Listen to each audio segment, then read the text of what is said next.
What do you think, boys? Ready to go plant some Christmas trees? Yeah? All right, let's go. So this is going to be our Christmas tree plot. We have the locations in the first row marked. These are spaced at 6 feet, and then the rows themselves are marked going down this way, also at 6 feet.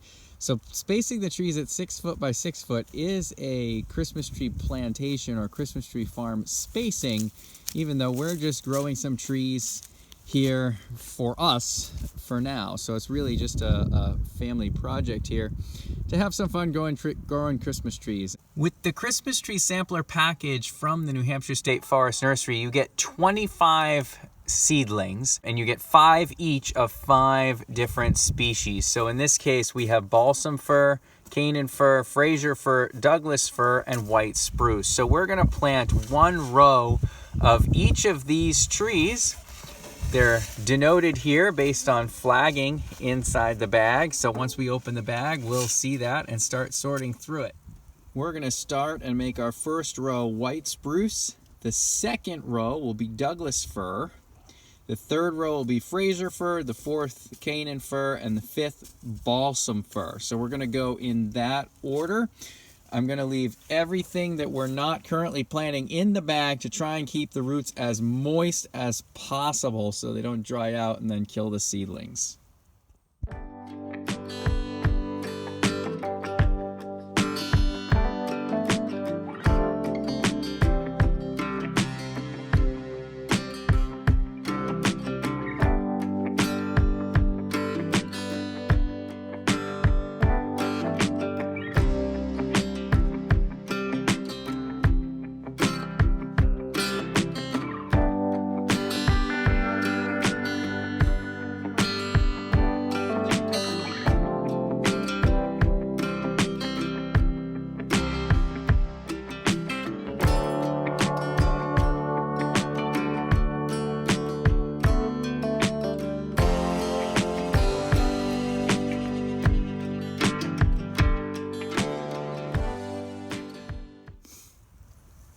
So at this point we have 2 rows in.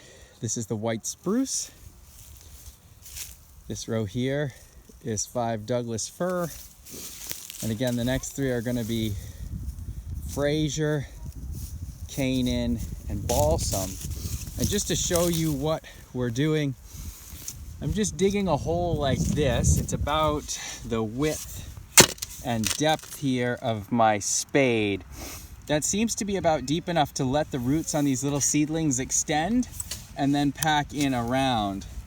One issue that I am having is that with the sod that was on top, I have to kind of break it up to try and get the soil to backfill around the tree seedling.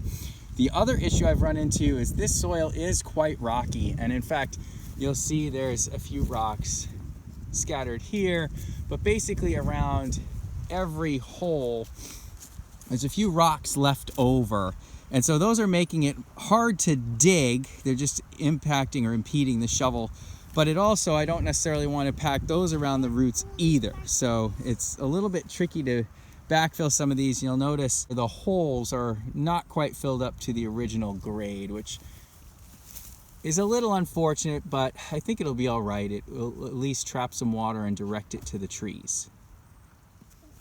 Here's the bundle of Fraser firs. You can see some of these roots are pretty long, but most of them are generally in that 6 to 8 inch range, and so I'm trying to get those dropping down into the hole and then getting them packed in around soil.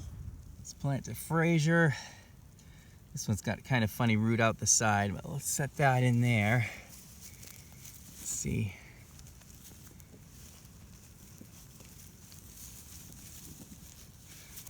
I'm almost dropping some of the sod pieces down to the bottom.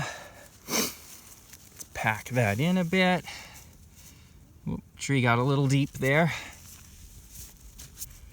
We don't want the base to be too deep here. There it is. I want that to be right below the surface, just like it was in the seed bed.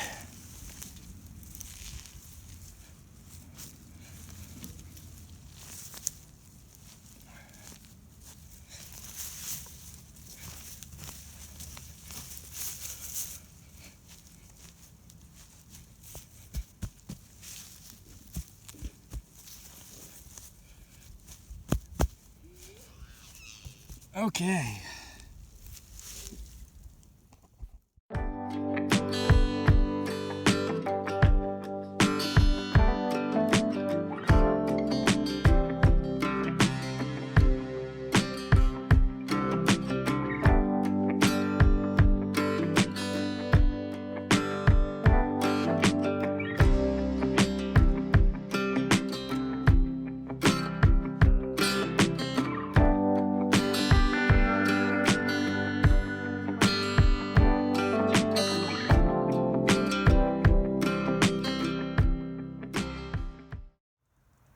We're all in.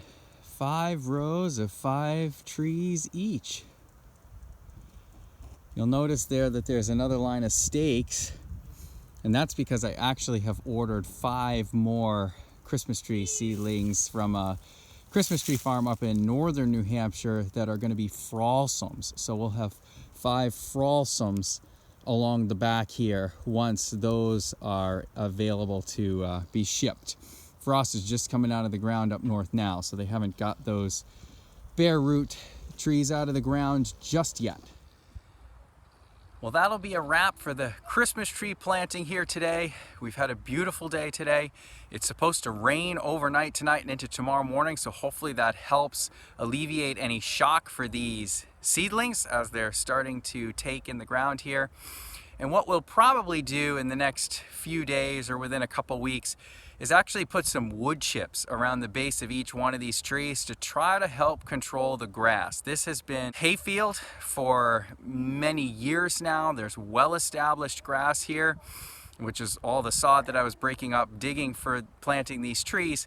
And so to hold that at bay a little bit to prevent it from competing with these trees, some wood chips I think will really help. I think they'll also help keep some moisture down in the ground on those roots. So hopefully we don't lose too many of these. But that's it for today. We'll have more projects in the future.